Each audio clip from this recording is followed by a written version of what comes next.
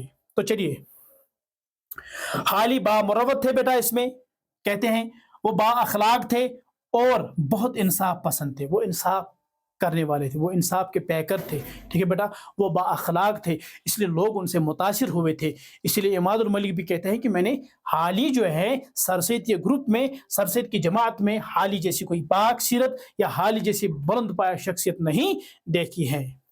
وہ ہر ایک سے خوش اخلاقی کے ساتھ پیش آتے تھے، جس کے ساتھ ملتے تھے چاہے وہ چھوٹا ہوتا چاہے وہ بڑا ہوتا، وہ اس چیز کو پس پشت رکھتے تھے کہ بھائی میں بڑا شاعر ہوں، میں بڑا سوانح نگار ہوں، بڑا نقاد ہوں. نہیں، بلکہ وہ ہر چھوٹے بچے سے، یا چاہے کوئی چھوٹا بچہ ہوں چاہے کوئی بڑا ہوں، ہر ایک کے ساتھ وہ بیٹا کیا آتے تھے، خوش اخلاقی کے ساتھ پیش آتے تھے، خندہ پیشانی کے ساتھ پیش آتے تھے. اچھا، ایک بار مولوی حمید الدین ملنے کو گئے، حالی ان کی تعظیم کے لیے کھڑے ہو گئے. کہتے ہیں کہ مولوی حمید الدین جو ہیں، اب وہ بھی بتاتے ہیں ان کے بارے میں، کیونکہ مولوی عبدالحق نے یہ چیزیں بیان معلوم کی ہوگی نا. تو کہتے ہیں کہ حمید الدین کہتے ہیں کہ میں حالی سے ملنے گیا تھا، تو جو ہی میں حالی کے پاس گیا، حالی خود ہماری عزت کے لیے، ہماری تعظیم کے لیے، ہماری ریسپیکٹ کے لیے خود کھڑے ہو گئی. حالانکہ پھر مولوی حمید الدین نے اسے کہا تھا ان کو کہ آپ کیوں اٹھے، آپ تو ہمارے بڑے ہیں، آپ تو اتنی بڑی شخصیت ہیں. تو کہتے ہیں کہ پھر حالی نے کہا تھا کہ بھائی آپ ہماری قوم کے ناخدا ہو، یعنی آپ ہماری قوم کے لیڈر ہو، آپ ہمارا مستقبل ہو. جب میں آپ کی ریسپیکٹ نہیں کروں گا، جب میں آپ کی تعظیم نہیں کروں گا، تو کس کی تعظیم کروں گا. ٹھیک ہے بیٹا، تو یہاں پر ہمیں کیا معلوم ہوا، مولوی عبدالحق نے بھی تعریف بیان کی، خوبی بیان کی، عماد الملک نے بھی کہا، حمید الدین نے بھی کہا. ٹھیک ہے بیٹا، تو چلیے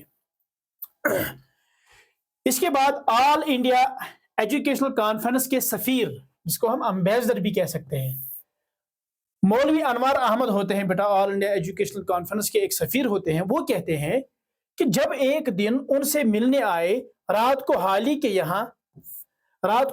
یہاں ٹھہرے، حالی نے اس کی خوب مہمان نوازی کی، رات کو خود ایک کمبل اوڑھنے کو دی۔ کہتے ہیں کہ ایک اور خوبی بیان کرتے ہیں مولوی نذیر انوار احمد، کہتے ہیں کہ میرا جانا ایک بار پانی پت حالی کے یہاں ہوا، تو جب میں وہاں گیا، چونکہ جاڑ کا موسم تھا، سردی کا موسم تھا، تو رات کو اچانک میں دیکھتا ہوں کوئی میری کمبل، کوئی میری رضائی کو چھو رہا ہے۔ تو میں کیا دیکھتا ہوں، رات کو میں دیکھتا ہوں، پھر حالی کہتے ہیں کہ میں آپ کے لیے ایک اور کمبل لے کے آیا ہوں کیونکہ آج سردی کا موسم ہے۔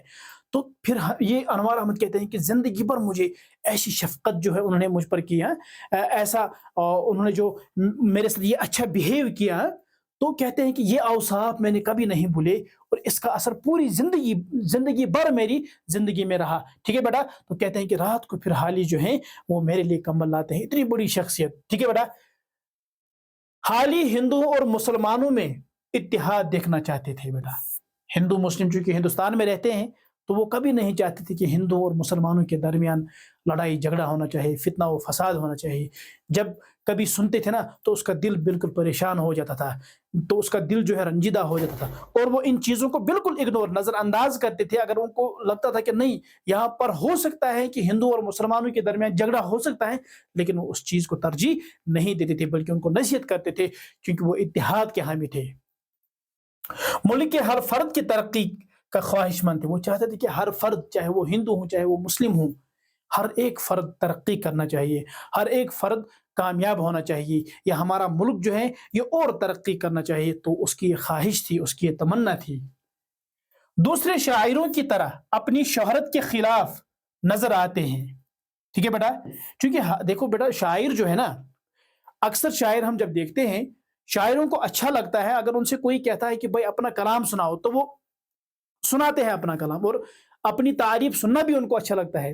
لیکن حالی سے جب کوئی کہتا تھا کہ جناب آپ ہمارا اپنا کوئی شعر سنائے، تو یہ یہاں سے کہتے تھے کہ بھائی میں بھول جاتا ہوں اپنی شاعری، میرا محافظہ ہے جو ہے وہ بالکل کمزور ہے، میری یادداشت جو ہے بالکل کمزور ہے۔ تو یہ ان کو اگنور کرتے تھے۔ اس کے پیچھے یہ تھی کہ وہ خود نمائی کو پسند نہیں کرتے تھے، وہ نام و نمائش کو پسند نہیں کرتے تھے، وہ نیم اینڈ فیم کو پسند نہیں کرتے تھے۔ ٹھیک ہے بیٹا، تو اسی لیے باقی شاعروں سے بالکل ہٹ کر نظر آتے ہیں۔